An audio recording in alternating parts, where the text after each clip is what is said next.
Their season starts at the end of March, beginning of April. To be able to produce the roses, they need a lot of energy. So energy equals food, so lots of food, switch it up. I only use like stuff that's organic to keep my insects kept back. You just be prepared to work and get up in the morning because these are full sun, so you don't want to start your day at 9 o'clock in the morning.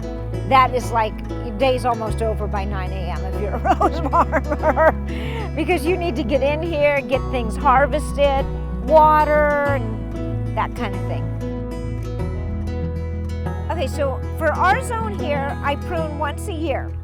That's usually right after Christmas, and I prune them way back. I go really hard. The reason I prune is because my roses do not understand that they have to sleep. They don't know that. It doesn't get cold enough. So what I do is I force them.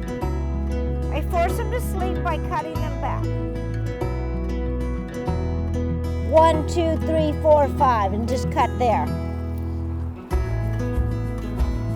These bushes, this particular variety has a tendency to get a lot of mildew, so I will not use these clippers on another bush until I clean them with alcohol.